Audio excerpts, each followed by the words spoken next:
Good now. So welcome everyone to Harnessing the Power of Difference. I'm really excited to be having this session with you. It was really well received, actually. I think we had over 150 people sign up. And I want to say a huge thank you to those of you who donated to our social enterprise, Rocking Your Teens. Your donations go towards increasing resilience, inspiring and raising aspirations in teens. And in fact, we have an event today. We have 300 young boys coming today to be inspired from 12:30 to 3:30 this afternoon online. And your donations have been able to make that happen. So to find out more about our social enterprise, Rocking Your Teens, you can go to rockingyourteens.com and find out more about our events. And I will put a link to Rocking Your Teens in the chat if you want to find out more. So my name is Jenny Garrett. I'm an award-winning career coach, author, and leadership trainer. My books explore the empowerment of working women and women in leadership roles. And together with my team, we use our years of experience in coaching and leadership to support women and ethnically diverse leaders to progress at work, as well as supporting majority group leaders in making inclusion happen.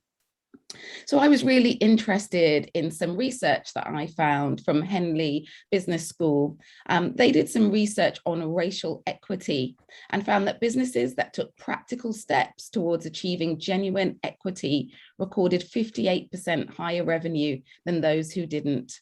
It showed a correlation between business, which commit to investing in their people, and financial performance. And I think that's really important. There's definitely the social justice aspect and being kind and fair to all of your colleagues.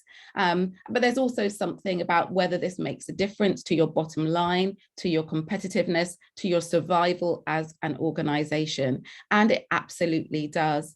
There was also some research just this year from the proxy advisory firm ISS.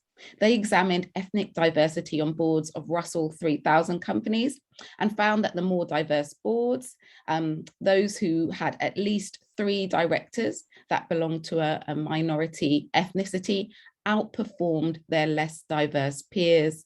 And I think this is key for us to understand. This is not just a nice to have, this is a business imperative. So there's a compelling business case for us to do the right thing, but we still aren't harnessing the power of difference. And that's why we've come together to discuss what are the barriers, what gets in the way, and what we can actually do. So in this panel discussion and Q&A, top executive coaches, Geeta, Nita, and Joseph, all listed in the Diverse Executive Coach Directory, will discuss what it takes to create inclusive environments that harness difference for everyone's success, and also some of the steps to get there. I just want to be clear, when we're focusing today, we're talking about racial and ethnic diversity. However, we know there's so much diversity out there. We could talk about cognitive diversity, disability, sexual orientation, and we believe that a lot of the lessons that we share today will be transferable more broadly. And we hope that the insights that we provide will give you an invaluable and refreshing pause, new perspectives, and also challenge your thinking. And I'm going to post a little link for you to the Diverse Coach Directory, where you'll be able to find out much more information on our coaches. And maybe you even want to have a session with them, get to know them, and use their services. So the structure for today: Geeta, Nita, and Joseph will briefly introduce themselves. I'll start off by asking them some questions, and then we'll open it up to you for your questions and reflections. However, as we speak today, please do continue to put your input in the chat, your reflections, and also your questions, and we'll do our very best to get to them. The hashtag for today's event is the power of difference. Feel free to tag us on social media. I'm Jennifer Garrett. The directory is at BAME Exec, and Joseph is Ruvand. I haven't got Geeta and Nita on Twitter, but you can get them, all of us and themselves, on LinkedIn. So you can find us reasonably easily. Now, I'm interested to know, and what I'd like you to do is just put a 1, 2, 3, 4, or 5 in the chat. So what are the biggest challenges that you think you experience when it comes to harnessing the power of difference? If you just don't know where to start, put a 1 in the chat. If you don't have time, you're finding this time consuming, you don't have time, you're so busy, put a 2 in the chat. If you think it's really hard to manage diverse perspectives, because when we have people coming from all different backgrounds, then that can be a bit of a challenge, and sometimes there's more conflict, put a 3 in the chat. If you don't think that there's much difference in your team, so it's really hard for you to be able to manage different because you're reasonably homogenous group and you don't think there's much difference, put a 4 in the chat. And if you just think you don't know enough, put a 5 in the chat. So 1, you don't know where to start. 2, you don't have the time. 3, it's harder to manage diverse perspectives.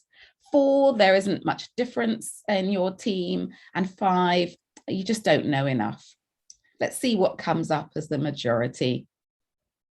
Thanks so much. And if there's something I haven't mentioned, please feel free to put that in the chat. So what seems to be coming up the most is actually you feel that there isn't much difference in your team. So how do you harness difference when there isn't much difference in your team or your workplace per se? So thank you for letting me know that. And then the other is you're not sure that you know enough. Well, we're definitely going to help you know more today, and we'll definitely help you think creatively about how you can bring more difference into your team in order for the benefit of everyone. So great. And we have a few 3s as well, the harder to manage diverse perspectives, and a couple of 1s. I don't want to not acknowledge you, but it does seem that 4s and 5s are the majority. So thanks so much. It's helpful for us to know where you're at and what your challenges are, and also what the opportunity is, because this is what we're talking about, harnessing the power of difference and leveraging that positive opportunity. So let's get into our introductions now. Geeta, it would be great if you could kick off by introducing yourself. Sure, thank you.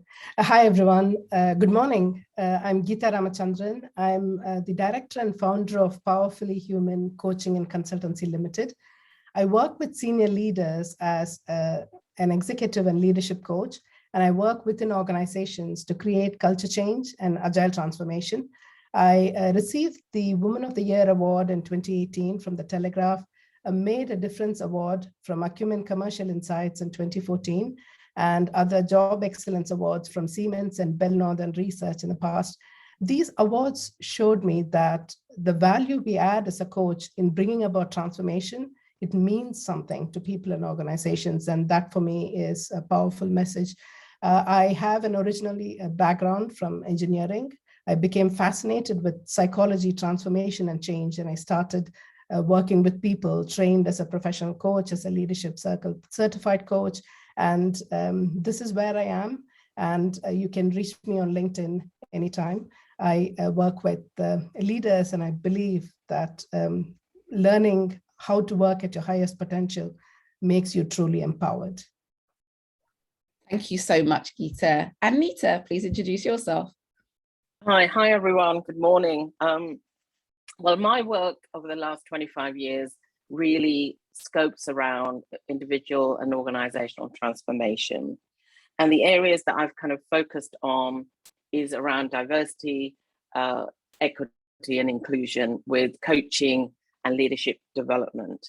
Those have been my passion, and I've worked for a whole range of organizations and continue to work with a whole range of organizations across the globe, as well as in the UK. My career started a long time ago in local government, where I was the race equality advisor. And then from there, I moved on to the BBC, where I was working there for 4 years before becoming a consultant. And I can truly say that changing and evolving myself has really been an essential part of the work that I've been doing with organizations. And I'm long in the tooth, and I still have passion and commitment today.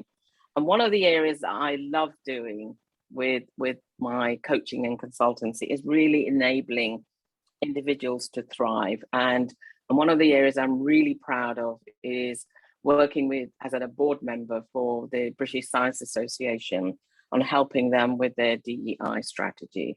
So that's something a little about me. And I'm on LinkedIn as well. Thank you. Yep, all on LinkedIn and also on our Diverse Coach directory. Thank you so much. And Joseph, last definitely not least. Thank you, Jenny. So I'm Joseph Obuna. I'm an African man, a leadership coach who treasures wisdom. So I studied psychology a number of years ago, and I then trained as a coach, as an advanced coach, and have been working in this since 2006.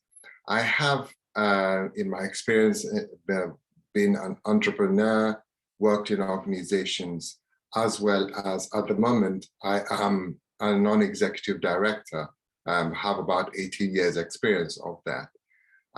I am a strategic thinker, and I believe in possibility, which I think is crucial to the work I do. I love playing with active experiments. So when there's a challenge, try something different, because you never know what might happen, what you might learn from that. Because once you experience, you cannot unexperience. So I'm very glad to be here, and always seek to create a space where people can learn and grow. Thank you. Thank you so much. As you can hear, there's such a wealth of experience that Geeta, Nita, and Joseph bring to the table, all coming from different perspectives, but all helping to release potential and also support people in their DE&I journey. So I'm really proud to be alongside them for today's session, and really looking forward to getting the conversation going. So I'm going to start with my first question to you. Do leaders need a mindset shift to harness the power of difference, do you think? And if so, what do you think can help that shift? Are there any examples that you've seen, that have seen people harness it in actual action? And I'm going to start with you, Nita. Well, what have I seen over the last 30 years of working in this field? One of the key things for me is around leaders knowing what they don't know, and starting from that base, gaining kind of self-awareness about, what's their kind of limitations and where do they want to take the journey, both in terms of their individual journey, but also the journey of the organization around DEI. And so for me, one of the phrases I often use when I'm working with leaders is, you might all walk the same corridor, but you don't all share the same reality. And that's a fantastic starting point for me. And so expanding mindset, actually also around how do you manage differences? One of the instruments I use is assesses how do we as individuals manage differences. And what I find globally, that individuals do not actually manage differences very effectively. And in fact, what they tend to do is they tend to go for commonalities and minimize differences. So for me, it's really starting with the self, and then looking at their journey along with the organization. And one of the examples I'd like to give is, for example, I'm working with an organization that does a lot of global work. And what we've been working with is getting leaders to really decolonize some of the sort of partnership or grantee works that they do.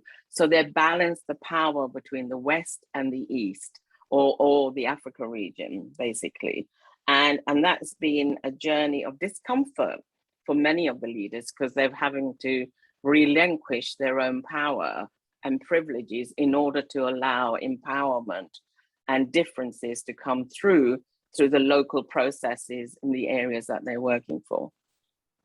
Thank you so much, Geeta. I love that you're speaking to that point, because this idea of leveling, often if you've always been here and then we level up, the people here often feel like something's going, that they're losing something. In fact, we are just creating a level. But that acknowledgement that sometimes it can feel like, oh, I'm losing out, is part of this process that we really have to understand and help people recognize. You might feel like that, but it's just a leveling. No one is actually losing. And for us all to win, no one has to lose. And I think that's a really important message in this. So thank you so much. Really interesting perspective there. I'll go to you, Geeta, next. Sure, thanks. In my experience, when we say a mindset shift, every leader comes into that role with a good intent. But often that intent might be to think, oh, I need to do my homework. It's my job as a leader to bring a finished set of thoughts onto the table. And when you come in with that kind of a mindset saying, me as a leader, I work on it, I do the thinking, you do the doing, then sometimes you come in and then you miss out on that power of difference, the diversity of thought that exists in the team. So for a leader, as a mindset shift, to think that, yes, they do bring something, their own valuable thoughts to the table, but then there are other thoughts around the table which might help to hear as a humble inquiry mode. So I think that is a fundamental shift in understanding a leader's role, firstly. And so there is something about self-awareness and others' awareness also that comes into the picture. How do you feel when others raise a point of view that's probably different to your own? How do you feel when others have a point that you may not have thought of before? So it is to raise your own self-awareness as to be comfortable when different opinions come on. Lovely. Yeah, great points there. And this idea of whose voice gets privileged and whose doesn't. Yeah, if you're the only person in the room, are you spoken over? Does your perspective have the same weight as others? The cost as well, that cost of me putting my head above the parapet and speaking up, and how much that would be for me to do that if I'm the minority in the room, and feeling that tall poppy syndrome. If I put my head above the parapet, will it get cut off? Recognizing all of those things, what it takes for someone to speak up in the room as well. So yeah, that mindset shift is key. Thank you. And Joseph, your perspectives. Thank you. You've Nita and Geeta have covered this very well. It is in the mindset. It's not a series of steps that one needs to take. It's a shift in the way of being with difference, how you are with difference, how you feel about it, and how you, in some ways, respect the people who are different from you. And many of us, because of how we've grown up, the history we've learned, we have grown up in an environment that prioritizes the value of certain people's contribution to the joys of how we live today, to our business environment and everything that comes. And I think when one is able to see that there have been other contributions, we are just not aware of them, then respect can come from that. And with respect comes seeking from the person who you are dealing with, someone who's different from you. And in seeking, you get something more than if you were just ticking a box. So there's a young senior leader I work with, and his experience came from working with younger people, newer people, his staff, and giving them instructions, but not getting the results he wanted. He changed to start listening to them. And even though it was challenging, that was what said to him, actually, the difference I have, the different perspectives I have are much more valuable than me just thinking it and giving it out there. So yes, I think that's just a mindset shift, and whatever comes from whether that comes from a personal experience or whether that comes from reading and learning of what has gone on before, that all contributes to a different shift. One of the questions I ask people sometimes is what parallel experience they have. So when, for example, when have you been in a meeting and you felt different? What impact did that have on you? And what was it? What conditions changed to enable you, if you ever did give yourself fully, what conditions were different? And that can cause people to think, oh, okay, from a different lens, this is what it feels like, and this is what I need to do to make people give all they have. There's a term I use, taking off the handbrake, because if you're driving a car with a handbrake, it feels different from when the handbrake is off and the car can go fully. So when you work with diverse people like that and enable them to actually be themselves fully, it's like taking off the handbrake. Wonderful, thank you. I love the listening aspect. You know, listening is a superpower, not listening to wait your turn to speak, but to really hear and acknowledge what's being said. So I completely agree with you there. And for those sort of watching, listening, David Olusoga does some great stuff around the contributions of people from diverse groups to British history, how we've contributed. And he's made lots of documentaries and writes and speaks a lot about that. So I would definitely seek him out, that idea of educating yourself and understanding the contributions that we've made to the British history. And Afua Hirsch as well is great. She's got a book called Blackish, and also Akala has a book called Natives. So they're all books that I would highly recommend to you, to just think about if you're trying to educate yourself, understand contributions, understand you know, how we are, how the ethnically diverse colleagues are part of the community of England, part of the history, and that sense of our belonging alongside your belonging too. So thank you so much. Already some great nuggets. I think you're getting some lovely feedback here. OMG, this is truly inspirational. You're all such nuanced thinkers and must be cultivating amazing dynamic teams. Thank you so much for making this webinar available to us. Well, thank you for that feedback, MD. That's wonderful. Okay, so moving on to my second question. What are the mistakes that organizations or individuals make when trying to harness the power of difference, and how can we overcome them? I'm going to start back with you, Joseph. What do you think? What are some of the mistakes that organizations make and when trying to harness the power of difference, and how can we overcome them? Well, I think the biggest one is to assume that things will remain the same. Now, it won't. It's scary, but as leaders, especially in the complex world we live in now, managing the paradox of wanting something better, but it's difficult to get at. And I think so, assuming that things will remain the same when you work with people who are different from you, I think is one of the big mistakes, because then it becomes a struggle. But if you accept that this will be different, but you are capable of managing that difference if you involve them, then that opens it up. It's no longer you who's having to manage that, but it is you in partnership with these people who are different. Something comes up, someone, I led this when my first board appointment, I had a difference of opinion with another board member. And the gentleman, elderly gentleman who mentored me at the time, he said to me, why don't you throw it to the team?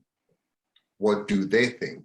And it's a brilliant way of getting across those challenges of difference. That's something you haven't come across before. A view, you have a different perspective. Seek other people's views on it, and that's a way to manage it. I love that. Why don't you throw it to the team? That's nice, and that it actually gives you freedom, doesn't it? I don't have to know it all. I don't have to do it all. I don't have to be everything. You know, why don't I throw it to the team? So I think that's just something, a golden nugget to take away for people immediately, to think, if I want to harness this power, the tiny little thing like that can make such a big difference. So thank you, Joseph, really, really helpful. I'll go to Nita next. What are your perspectives on the mistakes that organizations can make when they're trying to, or individuals can make when trying to harness the power of the team, power of difference? Thank you, Jenny. I think it's really, for me, I was really thinking about this question. It's about organizations not having clear intention.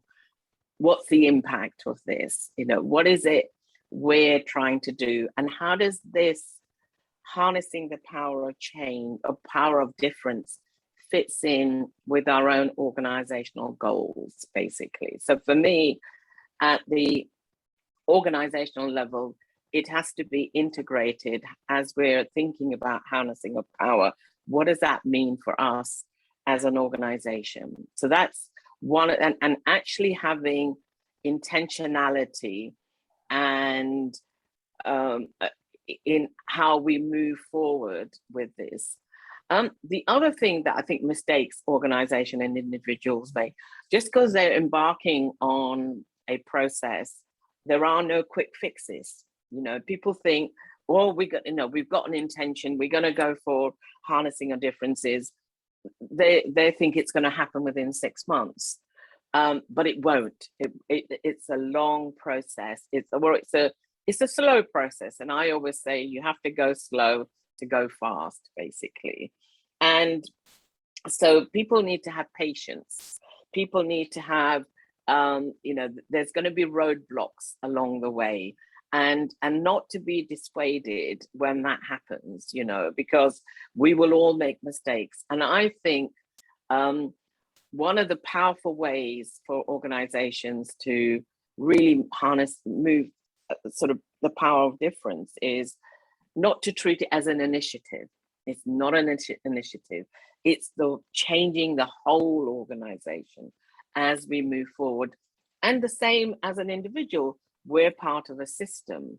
So we have to be ensuring that, you know, we're going to have, as I was sort of saying, having roadblocks, but also looking at mistakes that we will be making along the way, but still keeping on the journey of where we want to get to.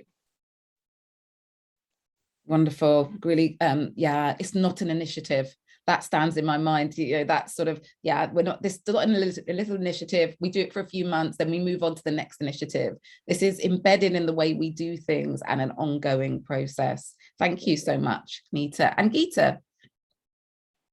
Thanks, Jenny. I agree with what Joseph and Nita have said. When it comes to mistakes that are made within organizations, 3 things come to mind. Firstly, if diversity is a thing that people are talking about, then an organization might think, oh, we should be seen as doing something for diversity. And suddenly it becomes, maybe these are the number of people we have in these different cultures or races or all the visible signs of differences and diversity. But then if you were to pause and look again at that organization, what exactly is happening within to make sure that that diversity and inclusion is imbibed and celebrated within the organization? It's not just what appears outside and a box ticking exercise, but also what happens within. And when it comes to happening within, there also sometimes is a misconception amongst even employees of an organization as though it's something that management and somebody up there needs to do. But then it's something that every single individual in the organization needs to be cognizant of to make it and bring it into being, that I celebrate you, my team member, and I celebrate you, another team member.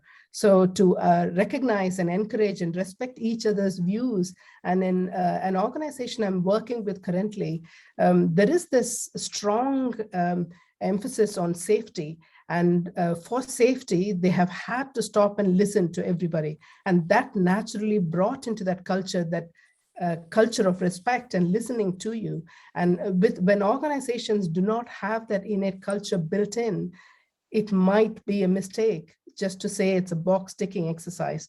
And the third one, I would say, is, let's say the Equality Act in 2010, it listed like 9 characteristics in the UK as saying, these are protected characteristics. and ensure that you do not discriminate. So, and words are important. To say that you avoid discrimination is almost like saying you're playing not to lose. Whereas what we're talking about in this panel discussion is harnessing the power of difference, which means that we are playing to win, not necessarily not to lose, but playing to win. And I think that's a really important difference to keep in mind. Yeah, I love that. We're playing to win. Absolutely.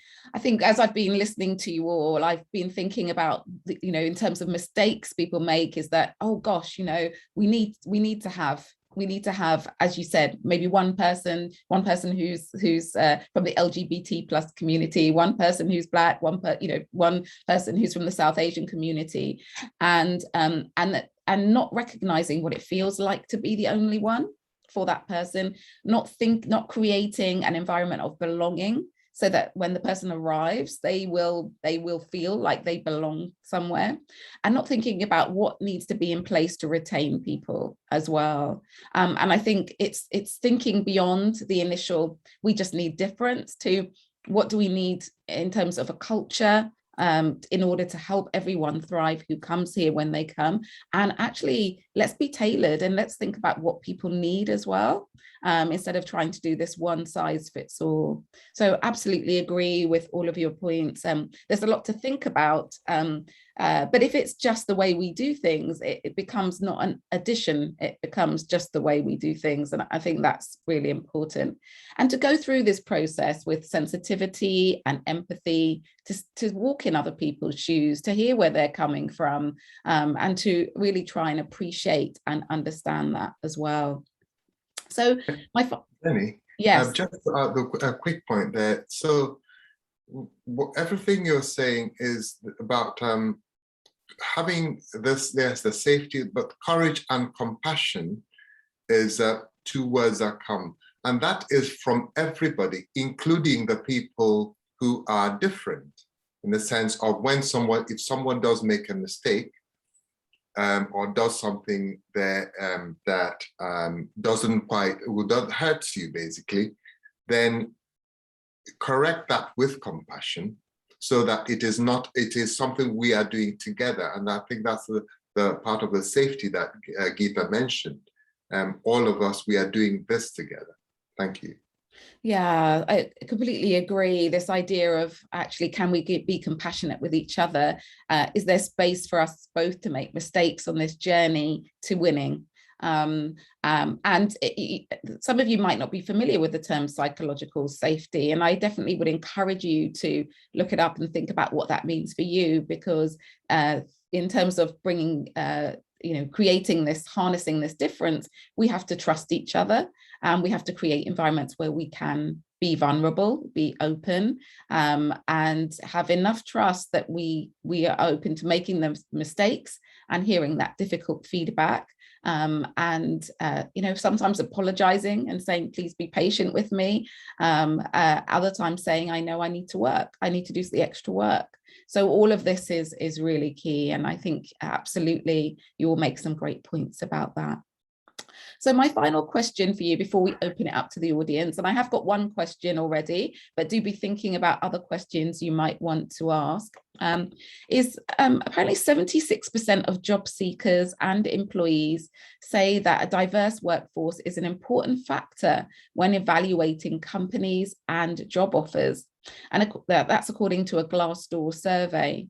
So what should companies be doing to demonstrate that they actually really believe in harnessing the power of difference? Because if they don't put that out there, they're going to lose that war for the best talent, aren't they? Geeta, your thoughts? Sure. I've been part of some organizations, for example, that run employee resource groups, that it almost helps you have your ear to the ground to understand what people have to say, what they think. And there are organizations that have that run meetups, and Johnson & Johnson have something called Diversity University. And I work a lot with organizations who would like to achieve agile transformation. And something that's quite fundamental in creating an agile team is to have members with cross-functional expertise working together towards a goal. And when you have an agile team like that, it becomes almost a part of your framework and the way you work to have to listen to the people from different team roles and who have a different view from what you have. So these are just some of the ways in which organizations could show that they care about diversity of thinking. And again, there are, like you said at the start of this panel discussion, Jenny, there are certain visible differences that we all know about, but then there are hidden dimensions as well, which we need to be cognizant of. The good news is the visible dimensions have got a lot of talk about, and they're being looked into actively by organizations. And slowly now, with neurodiversity and other ways of celebrating other hidden differences, I think we're making a shift in the society to also look at that, which is fantastic. I think that's some of the things I've seen organizations do. Thank you so much. Wonderful. Go to you next, Joseph. Yeah, so I look at this from, yes, there's the outward and there's the things you do internally. Outwardly, things like websites or articles, do they say that you value diversity, that you value difference, or do they say I have one viewpoint? The values that that an organization publishes as their values, in there, does it allow the possibility of difference being okay? News adverts or flyers, when people, I saw a poster on the tube that had showed all the difference that you could probably imagine in a few people. And I thought that's too much to take in. If you are going to do that, if you wanted to show the diversity that you are welcome diverse people, stagger your adverts and put in maybe one difference or two people who look different in there, and then the next one put something different. So over time, it paints a picture. It doesn't feel like you're putting everything there, boom, and then that's it, done. It's a box tick rather than an ongoing thing. So I think that's externally.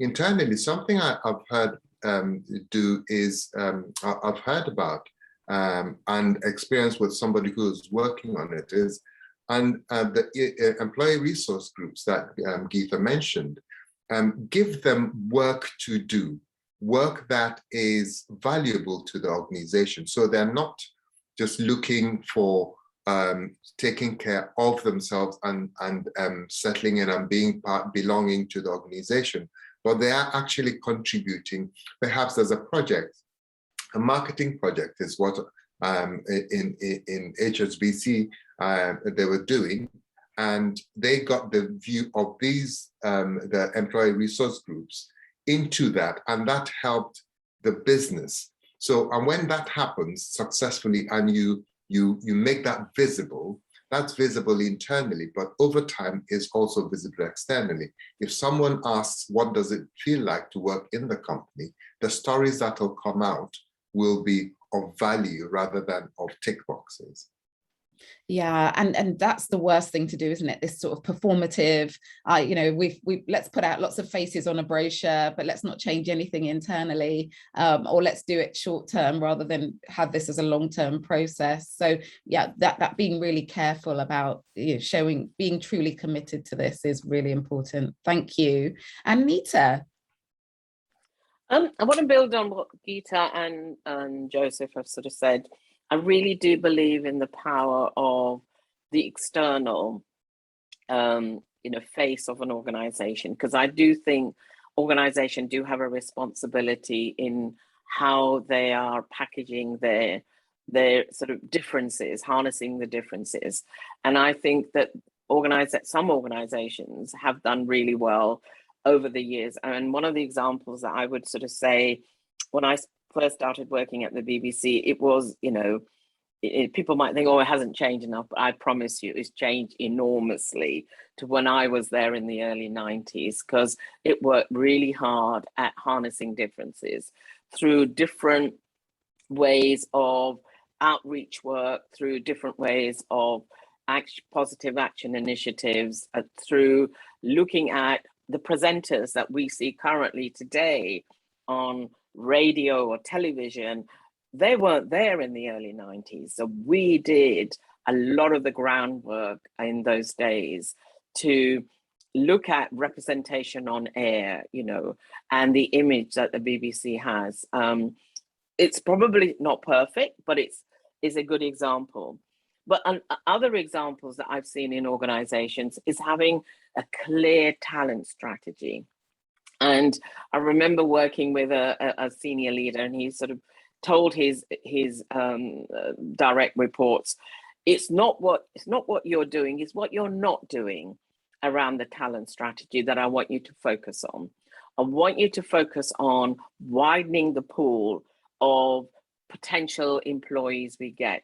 We want to be really creative in terms of how we educate our organizations who we work with around looking for candidates, you know, headhunters.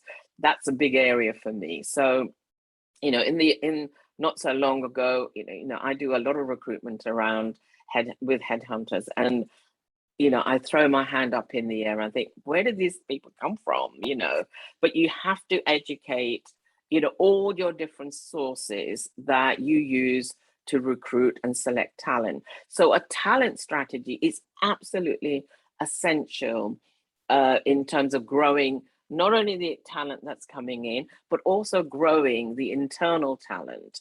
And, you know, I completely support, you know, the power and the impact that ERGs make as well, and giving them a real stand to make a difference. And actually leaders being open to that, because I believe leaders are more open to ERGs now than they were 20 or 30 years ago when we first started doing this work. So I think what I would sort of say the bottom line for me is have a clear talent strategy, and look at all the ways through that strategy where bias comes into place, and actually educate managers, educate leaders how they mitigate their own biases in terms of when they end up recruiting individuals. Because people are looking, you know, young people are going, yeah, if they haven't got the right elements for me, I'm not joining today.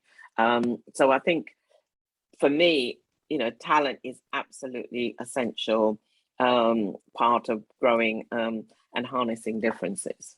Thank you so much. And we've also found recently that the great resignation as well. They're talking about lots of people leaving their jobs at the moment, aren't they? Yeah. And that sense that actually, you know, I don't want to be somewhere where I don't feel like I belong or that values me. So there's getting that new talent and those young people, but there's also retaining the amazing talent that you have. So great points, and a round of applause came for you there, Nita. And Claudia says she loves that focus on what you're not doing. It gives you a totally different perspective on things.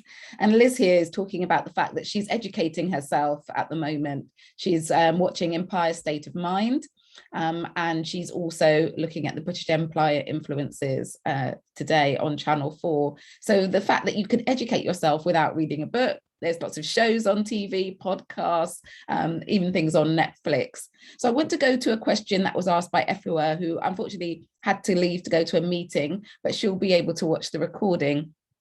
So her question is, how can we support leaders to start this journey? When you are different, it is so hard. So I guess maybe what she's saying is she maybe is in an underrepresented community, and she wants to support leaders to start this journey. What can she do?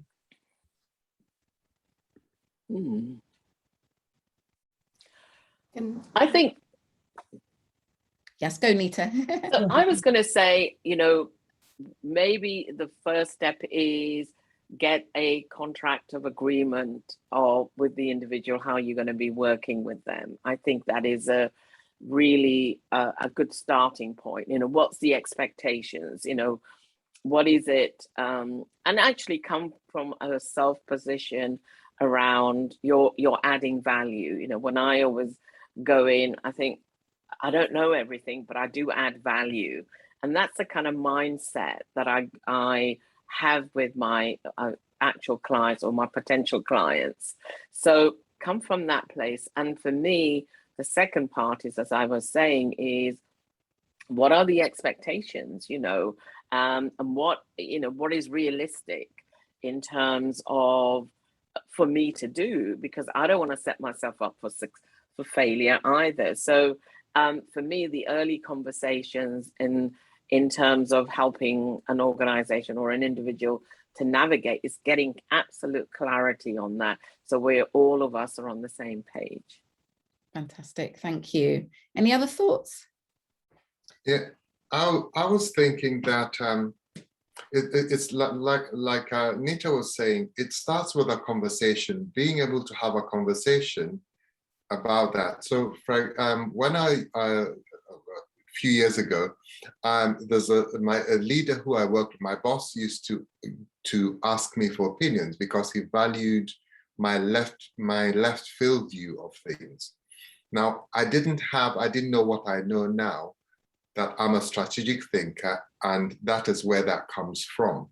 So I did not have the conversation to say, where else can I use this in the organization? And being able to have that conversation to find out where else this is of value and how it aligns to the business. I think being able to have that conversation, it would be a starting place. Wonderful, thank you. Yeah, I think there's great ideas. Geeta, do you want to add anything? Yes, there are two thoughts that come to mind. Initially, I mentioned a book called Humble Inquiry, and I'm happy to post a link here on the chat. This is how you connect with and listen and learn from other people who are working with you in different roles. And that's the others awareness that you start to grow. And in terms of self-awareness, it is hard, like if it says, to explore maybe with a coach where your identity stems from. It could come from a creative place, or it could come from a reactive place. And to understand where your identity comes from, it could be a powerful inside out sort of a growth as a leader to help do better in this area. And this others awareness, I'll drop the Amazon link, book link here. It's called Humble Inquiry by Edgar Schein and Peter Schein. But for me, it's also that self-awareness piece and that inside out learning where your identity comes from gives you that inner strength to speak to various people and to understand where they are coming from. Yeah, thank you. As I was thinking about it, I was thinking that sometimes we miss something. Either we're trying to engage the heart or the mind, and trying to always think about how you can engage both. Is it about the personal stories, or is it about the sort of data piece? And are you missing one of those? Because sometimes when you are, you're not landing your persuasive argument with the person. And I also thought, when I think about organizations, people don't want to miss out. So if you're able to say, well, look at our competitors and all the things they're doing, and that sort of thing, sometimes that can really encourage people to spring into action. So case studies, examples from outside, competitors, maybe awards people are getting that your organization isn't getting. Sometimes that can fast forward the process as well. And I think it's helping people to connect with why, their personal why for doing this work, because it's not easy. It's not easy to work on how you think about things, bringing new people into an organization, creating environments of belonging. So I think helping people to personally connect with why this is important to them can also help. Right, so we're running out of time, and we've got two questions. So the first is, given that EDI has been around for a good while and change remains slow, what would be the biggest thing to say to leaders for them to finally get the need for harnessing the power of difference? I think that's a similar question to what we were just answering, isn't it? But if anyone has a particular point to add to that, let me know. And maybe I'll just jump to the next one. Could the panel comment on how implicit biases hinder harnessing difference? So when you challenge this, leaders are unaware of their behavior. So one of the things that is often not talked about is the threat that leveraging difference can have, how it can feel to the person who has the power, who needs to make the change. And I think acknowledging that that this might be threatening to them, because the power, if I have power over everyone, because of perhaps privileges I have, to erode those privileges feels like I'm losing something. And it can be easy to not see that, yes, you might be losing something, but you're gaining more because everyone is lifted up. So I think that's how I would approach that first.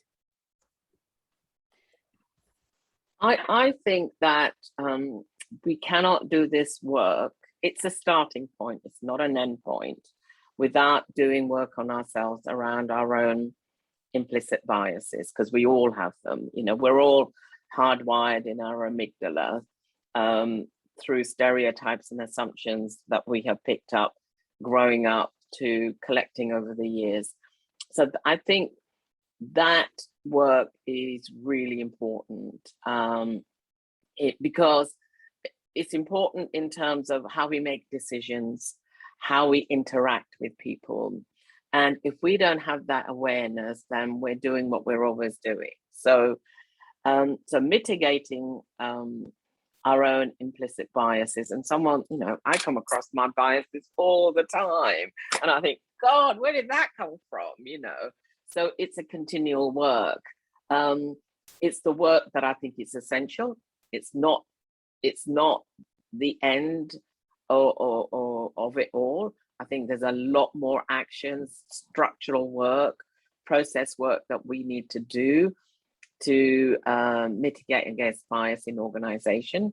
But it's nonetheless, I think it's a work that you cannot do without doing this work, really. Yeah, I agree with Nita's point there. And a couple of things I've noticed is there is something about within organizations, the education that you can give to leaders to make them more aware as to what biases exist, what these implicit biases are, and to up their knowledge of these unrecognized and implicit biases is one way. And secondly, to create opportunities within the culture of the organization, to create feedback loops, and say even 360s, the way they are run sometimes is important. To have those 360s and feedback loops between leaders and their teams and various hierarchies within which they interact could give them different angles of how they behave and how they come across. So hopefully with the inner knowledge and education that they receive, plus the feedback they receive on an individual basis, hopefully these biases over time should come to light and help them recognize what it is that they're doing and how it impacts other people. Thank you so much. I had someone ask me in a session this week a very similar question, and they were talking about the fact that they can see talent and it's not going through the pipeline, and they've been trying to help some leaders see it, and they're just not seeing it. And what I encouraged them to do was actually maybe pictorially show it. Well, these are all the people that you've recruited over the last 10 years. What's similar about them? You know, what's missing? Or even take all of the similar people out of the picture and say, over the last 10 years, you've recruited one person who looks a little bit different, and they've stayed right at the bottom. They haven't been promoted in the same way. So sometimes it's kind of visually holding up a mirror to people and saying, this is what you are doing. I can see it, but I'm helping you to see it, can be a helpful way to help people acknowledge as well. So we're really running out of time. I'm really pleased that my internet has held up, which is fantastic. We have a final question here, which is, you know, what coaching question should someone participating today ask themselves in their journey to harnessing difference at work? So Geeta, I'll start with you. Sure. This is a self-reflection question, and I would like to invite you to ask yourself, what differences do I bring to the table and how can I help myself and others harness them? Fabulous. Okay, Joseph. So I would ask, this conversation we're having about harnessing the power of difference, what lens am I looking at it from? And what other lens could there be? Fabulous. Thank you. These are powerful questions. Anita. I want to say, building on what Joseph was sort of saying, is what other lenses am I looking at the harnessing the power of difference? And how will I get in my own way from doing that? Lovely. Fantastic questions, as you would expect from fantastic coaches. Thank you so much for attending today. A huge thanks to Joseph, Nita, and Geeta, who you can find more about in the Diverse Coaching Directory, a directory that connects corporate organizations with coaches from Black, Asian, and minority backgrounds. There is a link in the chat to find out more. I want to leave with the words of Audre Lorde. It's not our differences that divide us. It is our inability to recognize, accept, and celebrate those differences. But I know that you will do as a result of attending this session. We have an exciting schedule of events planned for 2022. Do make sure you subscribe to our Eventbrite channel to find out more about them and get more opportunities to hear from our amazing coaches. Thank you so much, everyone. A huge thank you to Nita, Joseph, and Geeta. It's been amazing, as always. And everyone, you will receive a recording of this session today. Thank you, everyone. Enjoy the rest of your day and take care. Thank you. Bye-bye. Thank you all. Thank you, Jenny. Bye-bye. And I will stop recording.